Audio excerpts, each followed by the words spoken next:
Welcome to Stillspeakpod. So I have not uploaded videos since Thursday night. On Friday night, I actually started to record another missing person story. And about halfway through it, I took a break.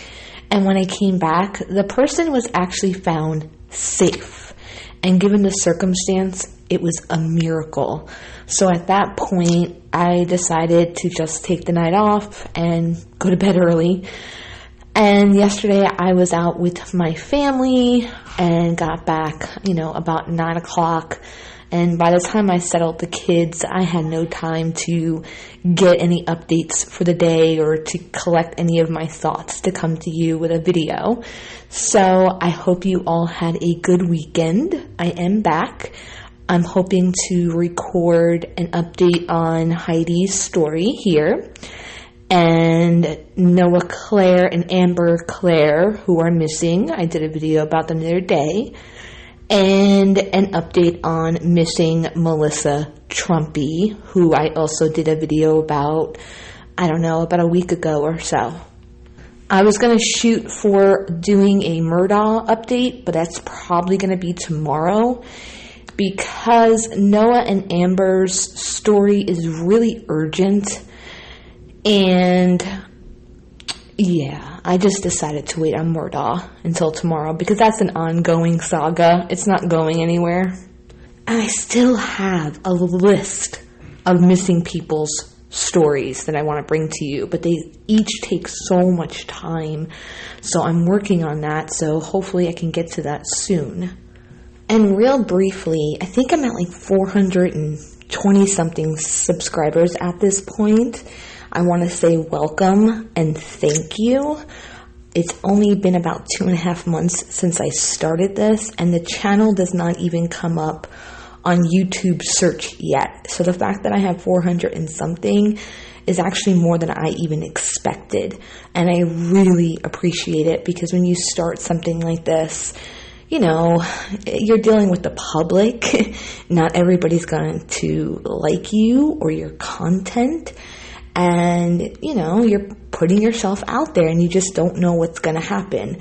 So the fact that there's even 420 people is a miracle to me. I know that doesn't sound like a lot, but I'm actually closer to getting a community tab, which I'm really excited about. I already do updates and breaking news on my social media accounts. At least I try to, which you can find those at Stillspeakpod on Facebook, Instagram, TikTok, and Twitter. But now, I went to look at something at my screen. But now, if I get the community tab, I'll also be able to do those updates and breaking news on YouTube itself. And that'll be so helpful. And by you subscribing to this channel makes me feel like I'm not alone. I've been in the true crime community for a really long time. And I'm very well aware that channels that run with every rumor, gossip, crazy conspiracy, drama, and the juicy stuff are the channels that get the most attention, subscribers, and views. And that's fine. A lot of people will say, I don't like drama. But what they really mean is they don't like drama when it involves them. In reality, many people like drama, gossip, sources, and things of that nature. I like to be a little bit more logical, reasonable, rational, factual. I do like talking about the different possibilities and the different viewpoints and, analyzing. I'm not huge into, sources and outlandish type of discussions. Because I think sometimes when you get into that sort of thing, you lose sight of what the story is all about. And the prime example of that is if you follow the Summer Wells case, that case has taken on a mind of its own. It's no longer even about the fact that a 5-year-old little girl is missing. It's insane.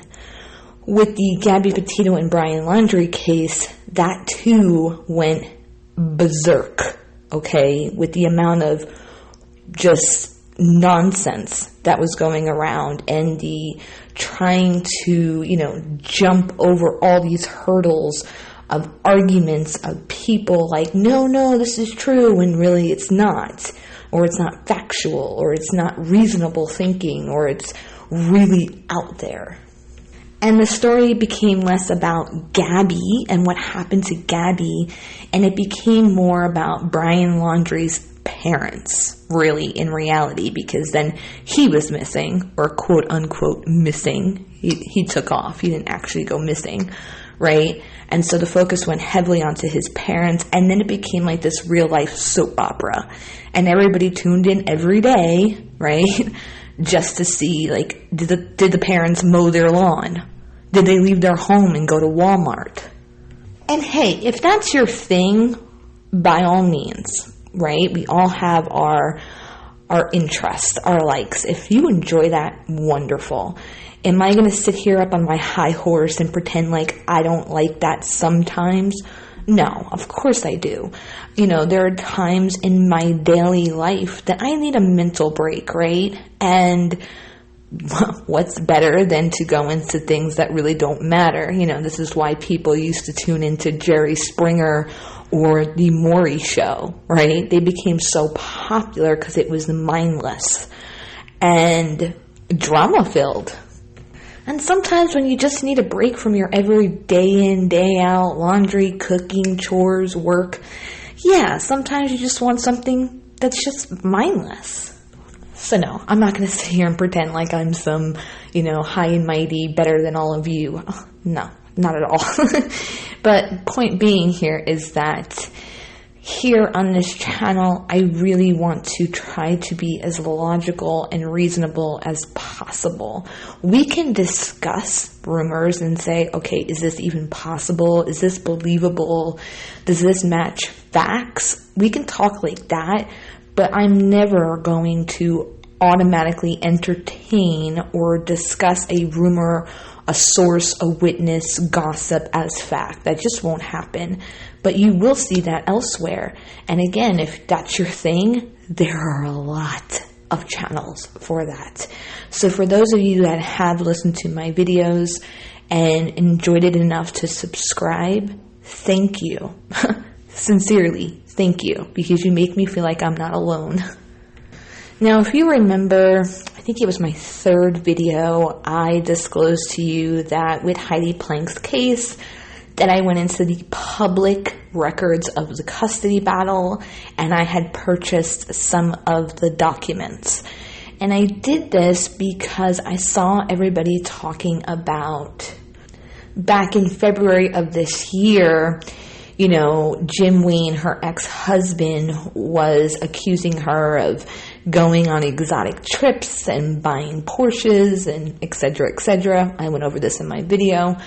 And so when I heard that, I felt like there was context missing, okay?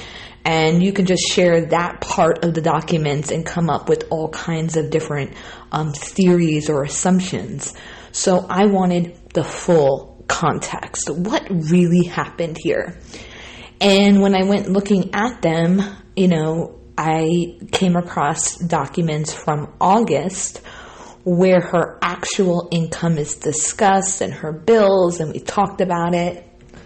Now, some of you may have noticed that despite the fact that I did purchase some of the documents, which were not expensive, I didn't come to you and start reading you all of the couple's back and forth court dispute.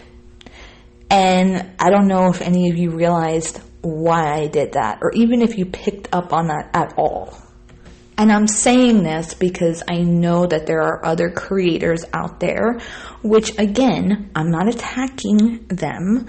That's their content. That's their decision. That's what they want to do. If that's what you want, then you can definitely go to those channels.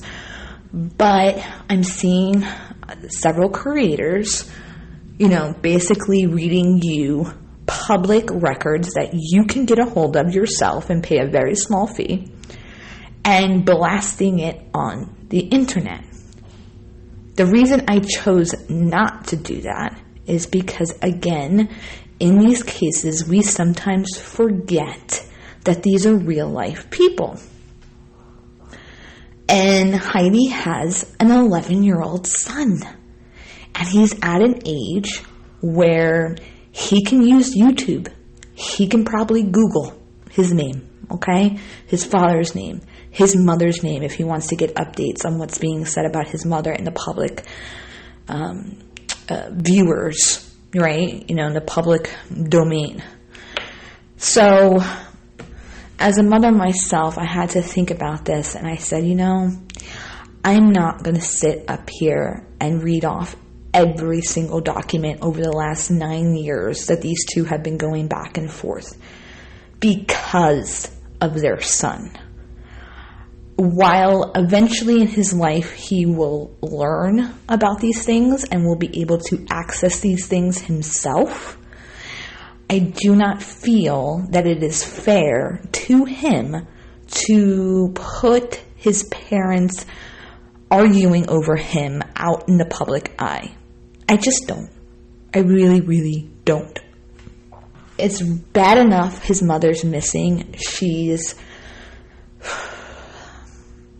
I hate to say it, but most likely not okay. I don't want to add to that trauma to this child. I wouldn't want somebody doing that to my child, okay? Because we're missing backstory here, right? We're looking at these documents, sure, and we can come up with all sorts of things off the documents. But we don't know Jim, we don't know Heidi, we don't know what their marriage was like, we don't know what their relationship with their kid was like, and we don't know why these things in court were transpiring. And to put this out there for this kid to possibly stumble upon, for me personally, again, I'm not judging others, I just couldn't do it. I just couldn't. I think that what I did share was enough, and that only really involved Heidi's income and bills, and not specifically in connection to their son, even though it was part of the custody battle. On this channel, I don't want to lose sight that these are real people. I just don't. And I don't want to cause harm. I want to help in any way that I can. Which leads me to, I stumbled upon something on Facebook. I think it was yesterday while I was out and about doing my thing with my family. And I did a brief, Facebook check-in, kind of scrolling while we're waiting for our dinner. And I saw someone, I guess, who has a platform out there somewhere, who I've never seen before in the true crime community. And I've been around for a while, but I've never seen them before. Apparently, they too got these public documents, and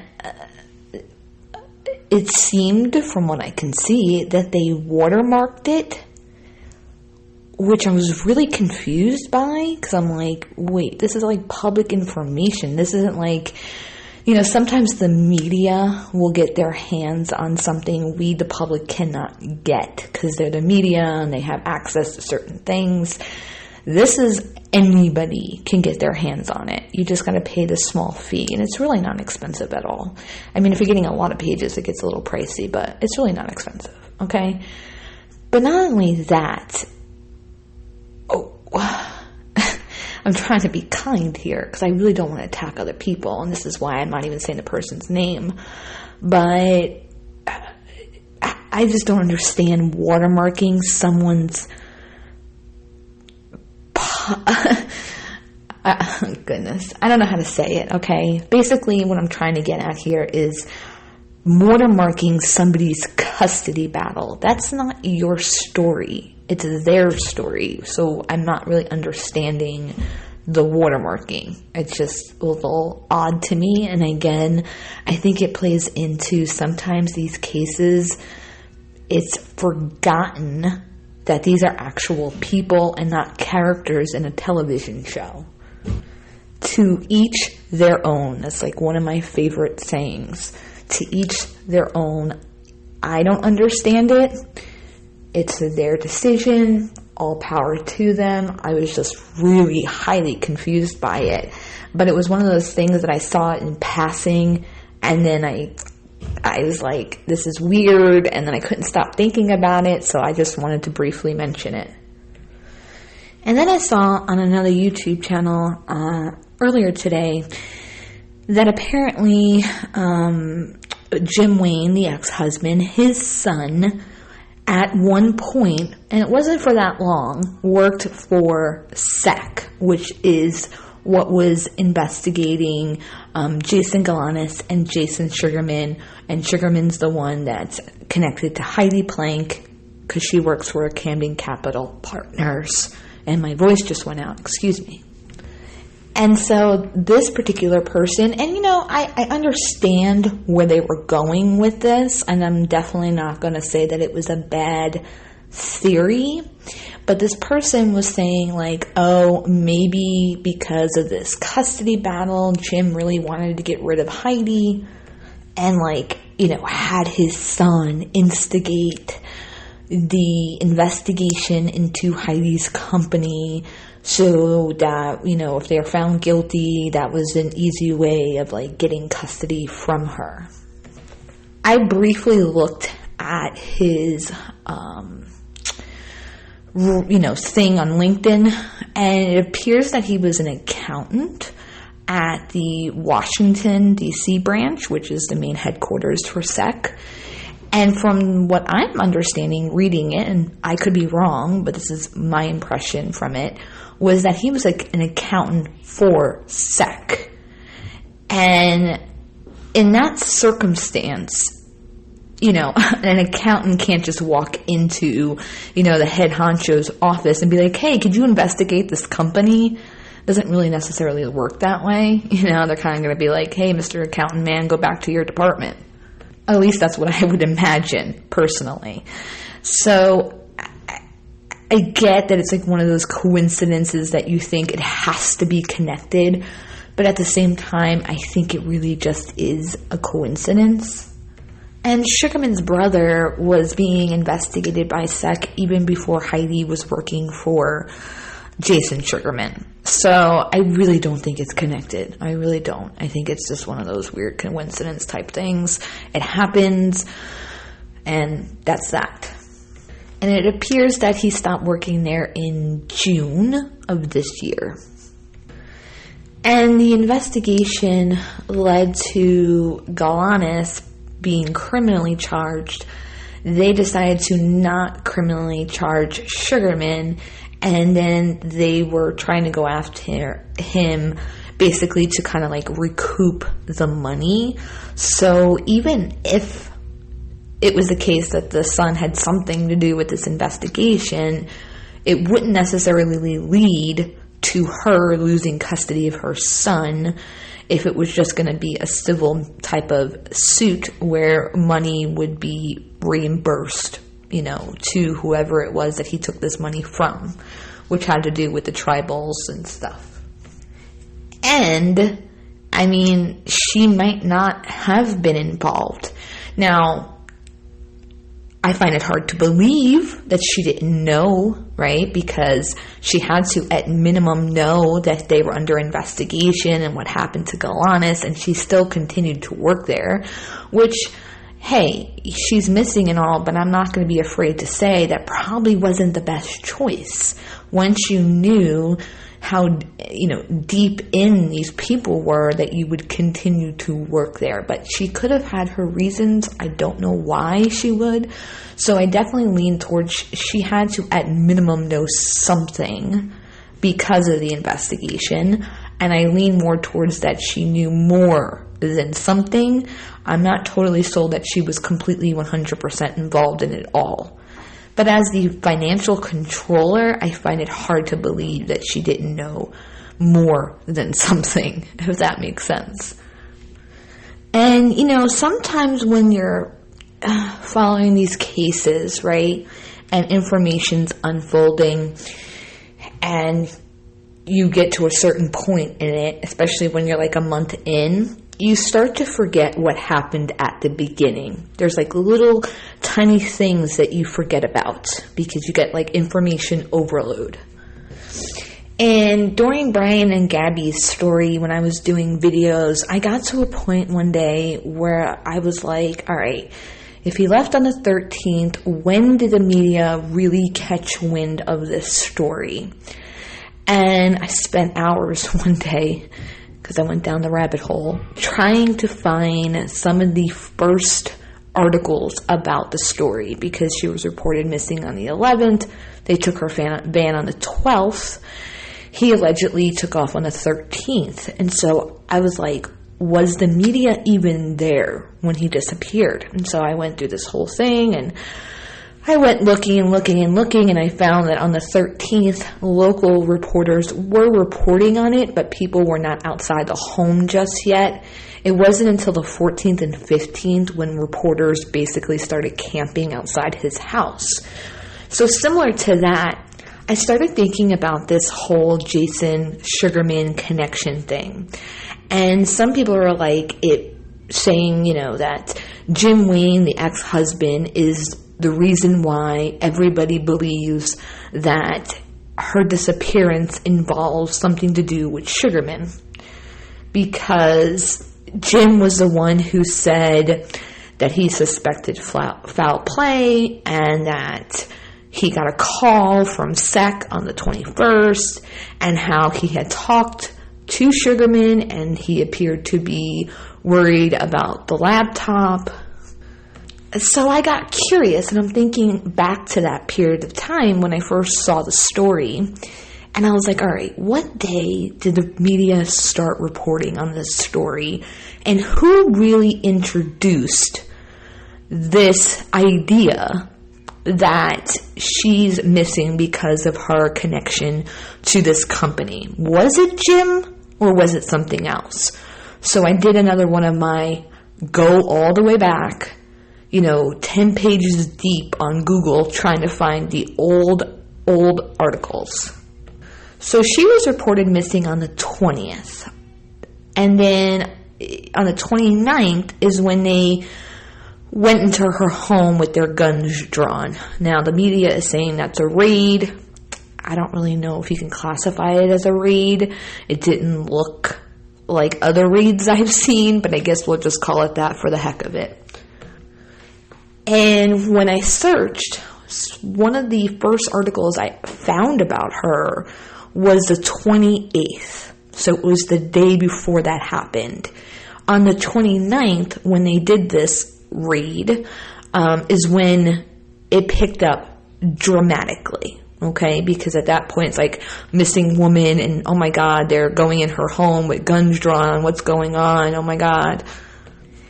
And in the 29th and 30th articles is the first time I see the boss being mentioned and who she works for.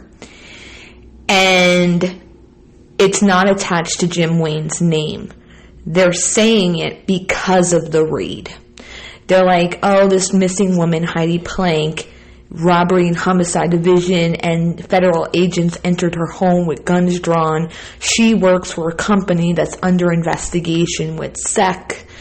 That type of wording. Didn't mention anything about Jim Wayne. So that was the 29th and the 30th of October. And then on the 31st, again, them just kind of reiterating the same stuff. The raid, she works with this guy. And one of the first articles I found, now there might be another one out there, but from what I can see in all my digging, the first time I see it mentioned with Jim Wayne's name and his claim that he thinks that there's a connection was November 1st. So in my head, I started thinking about this, and I was like, I wonder if he wasn't going to say anything about that until the media, started covering this raid, and put out that she works for this company that's under investigation. And at that point, maybe the media said to him, what do you think about her job? Do you think it can be connected? And it could be that he was like, well, yeah, I actually think that it could be because I got a phone call on the 21st, yada, yada, yada. Which is plausible. And from what I'm seeing, it doesn't appear that Jim Wayne was the first one to introduce this idea that it could be connected to the job. It seems more like a theory was formed for him, and maybe he was just like, oh, yeah, maybe it could be connected to that, because I did get this weird phone call on the 21st, and when I talked to Sugarman, he was asking me, like, about the laptop, and I don't know, that is kind of sketchy, blah, blah, blah. Because that's the biggest thing I think people forget is that in this case and other cases, the people involved who know Heidi, right, they're going to speculate and theorize too. Because if they truly don't know, then they're going to be doing some of the same things we are. So they're going to be like, could it be this? Could it be that? You know, etc. I even seen Heidi's friends speculating and coming up with possible theories, because I think they're just trying to see, okay, what fits, what makes sense. And now I know when you don't have it in context and all you're seeing now is articles of Jim Wayne saying, oh, the boss, it might seem like he's trying to control the narrative. He introduced this narrative. He's trying to push this narrative. It's sketchy. It's weird. But then if you put it in context and in a timeline, right, and you look at that, you go, oh, wait a minute, he actually wasn't the first one to really bring that up. So maybe it's something else. Maybe that's just something that got fed to him and he was just like, oh, maybe that could be it. And I'm not saying that that's what happened for sure. I'm also not trying to defend him.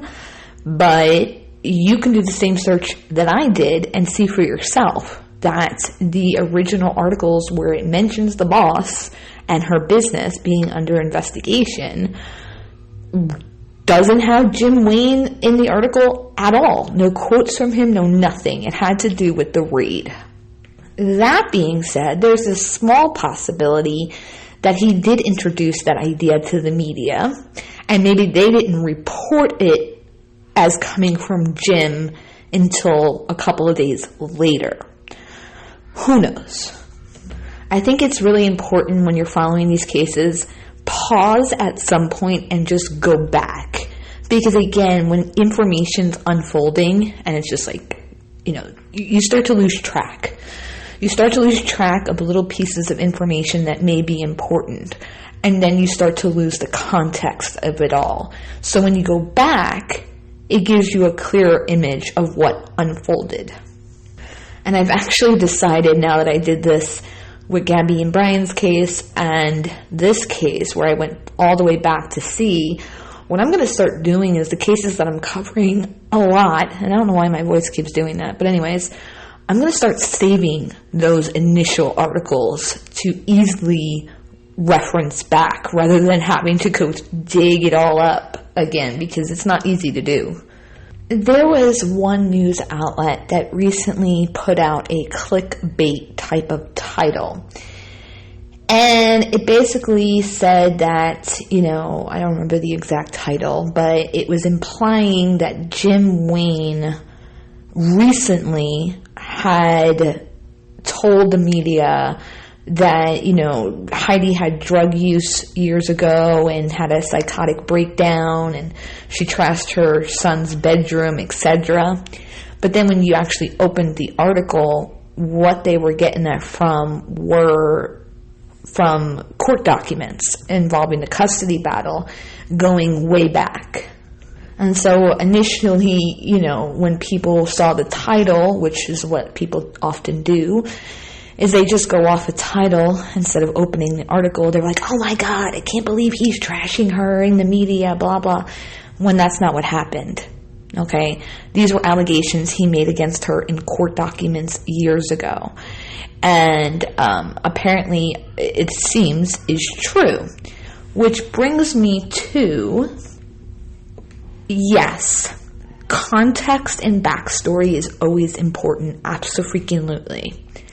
But sometimes you have to say to yourself, how much of that backstory really matters to what's currently happening, okay? Now, we all, at some point in our lives, have had our own personal issues, right? Some of us more severe than others, and some of us really minor things compared to others, but we all have issues. We're all human beings, and we're not perfect, okay? And while this custody battle does matter to the story, and there are certain parts that we should definitely keep in mind when discussing possible theories, you have to use, critical thinking and judgment on how much of this custody battle really matters. This custody thing started 9 years ago. So are things from 6 years ago really important to what's happening now? That's something that you have to ask yourself. Do you think that what happened 6 years ago matters to why she's disappearing now? Or 7 years ago? Or 8 years ago?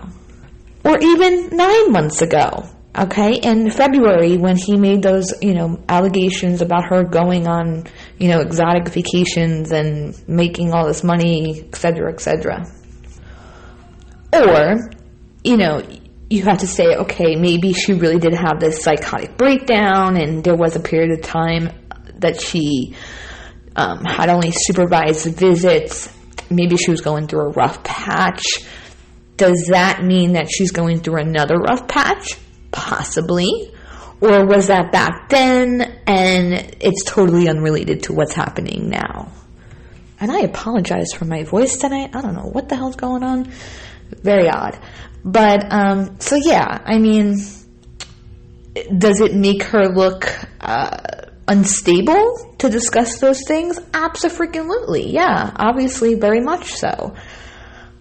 That being said, does it mean that she's currently unstable? So again, you just have to look at it and go, do I really think this is important right now? Does it really tell me what kind of person she was, or does that tell me about who Heidi was for a period of time? Personally, I think the custody battle is important. It is. I absolutely believe that.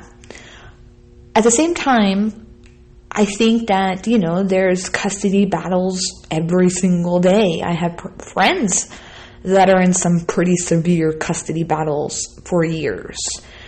And, I'm sure if you looked at their court documents and the back and forth with their, ex, you can come to all kinds of conclusions about them as a person, which may or may not be true. And I would say that out of all 9 years of this custody battle, I think what's the most relevant is probably what transpired in under 2 years, right? Because this may have been going on for 9 years, back and forth, but it's not covering every single month, every single day, every single week of those 9 years, and we don't know what was happening in those periods of time that may have been good, and we're only looking at the stuff that was obviously not good, right? Because court's not every single day. Sometimes it's weekly when you're going to court, but there's probably times in those 9 years where things were okay between them and what they had arranged as far as their son is concerned.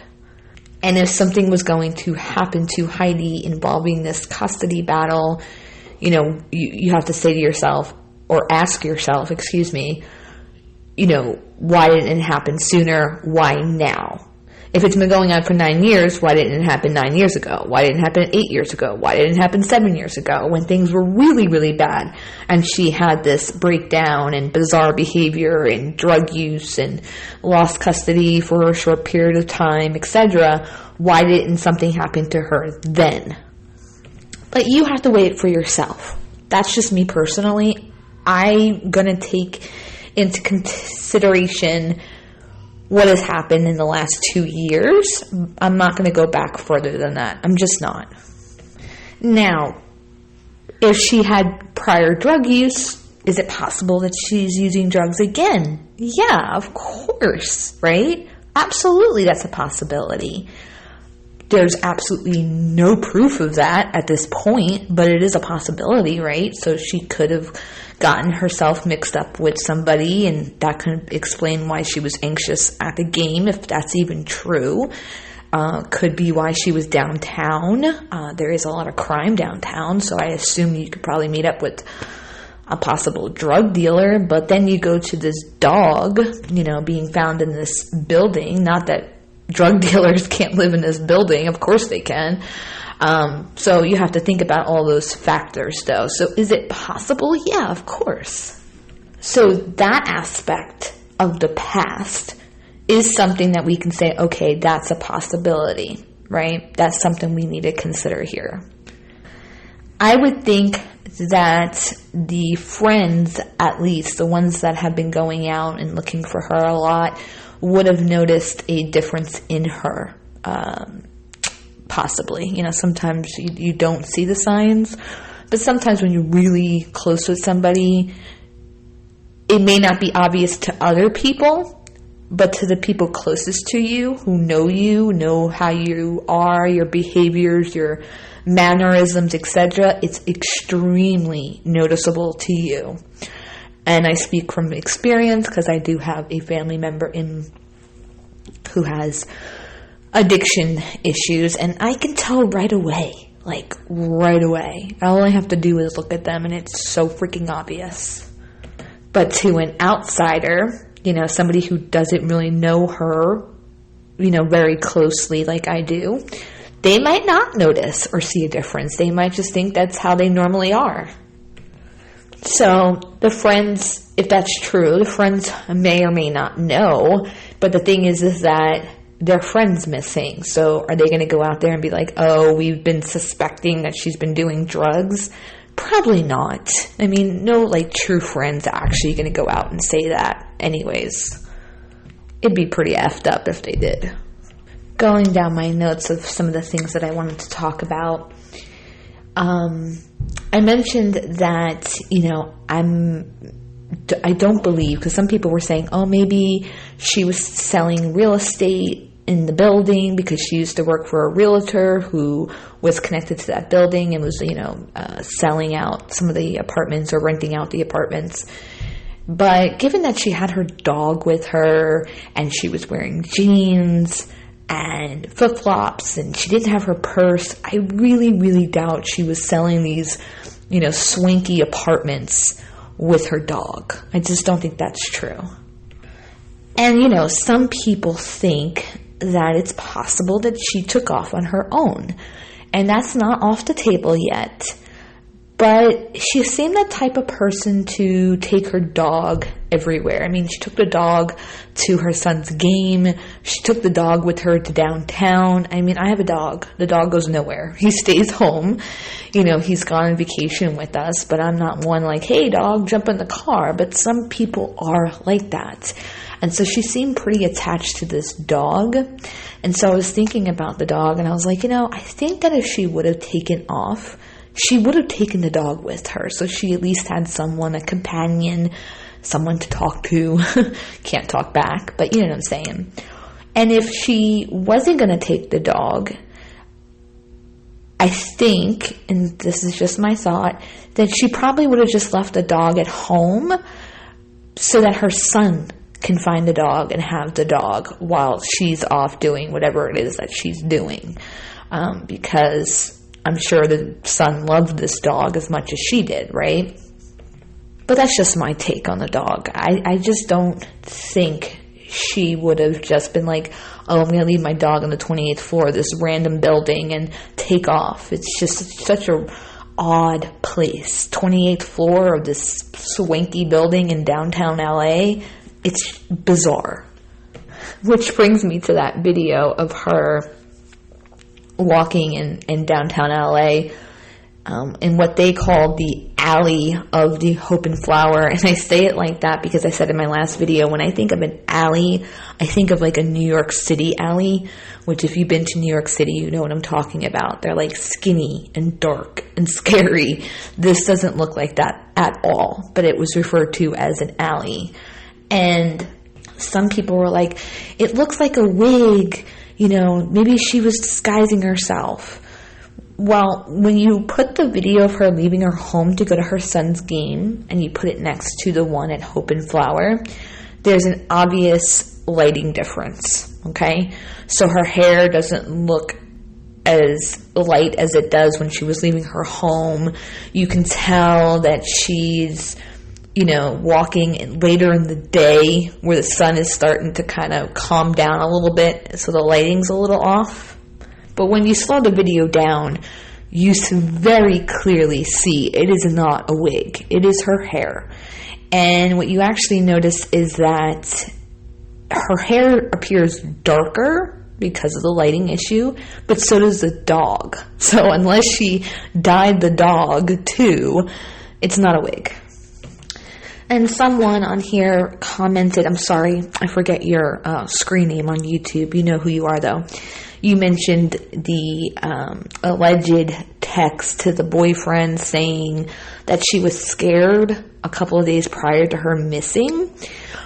And when I look into that, which I knew about it, but when I went digging into it after you commented that, I wanted to see like where the original source was from. The only thing I'm finding is it appears that it started with the Sun, which is definitely not a credible source of information. And in all of the articles that I read about this alleged text, it's worded as quote unquote reported. So it sounds kind of made up, but to take that further, you know, allegedly the boyfriend thought that she ghosted him. And so I would think that if he did get this text from her saying, I'm scared, and then all of a sudden he didn't hear from her for days, that would have sparked him to be like, oh my God, what's wrong? And like blow up her phone, right? Because you think back to that text and be like, she said that she was scared and now she's not answering her, you know, or not calling me or contacting me, texting me or whatever, calling. What's wrong? Something's wrong. But if you go off of what Jim Wayne says, he says that the boyfriend thought she ghosted him. So let's just say the text is real, right? Which at this point it does not appear so, but I need proof. If there's proof out there, I'd love to see it. If the text is real, then that kind of makes me side-eye him, because I'm like, wait a minute, so she tells you you're scared and then you don't hear from her for days and you didn't get worried or try to report her missing? What's up with that, right? And another commenter said, no, I'm sorry that I'm not saying your actual screen names on here. I recognize you when you comment, but I'm just blanking on your names at the moment, so please forgive me for that. But another one was talking about how Heidi was removed from an LLC involving crypto on November 4th. And we do know that she told friends that she was worried about taxes because her name's on everything. And I know that the IRS tax filing was extended to mid-October, which I believe was October 14th or October 15th, which is obviously 2 or 3 days before she goes missing, right? So that's a little, worrisome. As far as her being removed from an LLC on the 4th, I have to wonder if it has to do with the fact that she's missing. Maybe this specific company, had her removed, whoever she's on that company with. I did not go looking into it yet, but I will. Maybe just, to be cautious in case she did take off on her own. She's still attached to many, many other LLCs, and so is her address, like a ton of them. It's really weird, at least to me anyways. So far we're not any closer to finding out what happened to Heidi, where she is, who may or may not be involved. Still, her car has not been found. The boyfriend still has not spoken out. Her boss still has not spoken out, which, hey, I think is a good decision. I don't ever think that it's wise to speak to the media, even though curious minds want to know, and me as the consumer of this story wants to read about it or hear about it. Ultimately, I firmly believe that it's a bad choice in circumstances like this. If your child's missing, that's a different story. But when there's being, all these accusations and whatnot's going on, it's probably in your best interest to remain quiet and just let the authorities handle it. And Jim Wayne, as I said, has gone silent now. And I told you in one of my videos that doesn't shock me, because he probably saw how brutal the public can be and was like, forget it. Because I've seen that, it happens a lot where they'll talk out at first, and then as soon as they get, attacked or accused, they kind of just give up and don't even bother anymore. Sorry if I'm kind of all over the place today. What I did was I just made notes of the different things that I wanted to talk about. So I just went down all my notes to, cover everything that's been on my mind lately that I wanted to discuss with you. And the other thing I wanted to talk about was allegedly the building, the Hope+Flower, some of the employees who work there in the valet, the front desk, mentioned to the media that they do recognize Heidi and they've seen her at this building before. Again, when you go with witnesses, it's so... witnesses can be sticky. It's a sticky topic because sometimes witnesses are completely full of nonsense. Sometimes they're totally truthful. Sometimes they think they saw something they didn't really see, okay? This building has like 700 and something, I think it was 738, 39 apartments. It's freaking gigantic. Plus they have visitors and delivery people, etc. that come and go from this apartment complex. I find it really hard to believe that they recognize her. I really do. And I say that because at one point in my life, I actually worked at a hotel, which also saw many, many, many, many people coming and going. And yeah, there were certain people that you would remember for one reason or another. But there would be times that somebody would come back and be like, oh, I remember you from last time. And you're like looking at them like, I don't remember you. So I'm not quite sure, but 2 friends said that they don't know of any connection to this building. Now, those are the 2 friends that have appeared on camera several times, but there was another friend of hers who on Facebook, who claimed to be a friend of hers, who said that they picked Heidi up at this building in 2020, and I talked about this in another video, and I wasn't really sold on this because Heidi had her own car, and she didn't know why Heidi was at the building, and I just figured that a friend would have known why she was picking her up at this building. I just figured friends would have talked about that. So, I don't know. It could be true, it cannot be true. Who knows? So that's it. That's a wrap. I'm going to move on to now record an update on Melissa Trumpy and Noah and Amber Claire, who are missing. If you did not see my original videos on either of those 2, go take a listen to those because I'm doing an update. And if you want to get caught up, now's the time to do such. I feel like this case will be solved relatively soon. I'm just not sure how soon. I'm going to say, within the next 3 weeks. And I think it's going to be the car being found. that leads to some either more questions or some possible answers. And that's that. So until next time, I'll see you soon.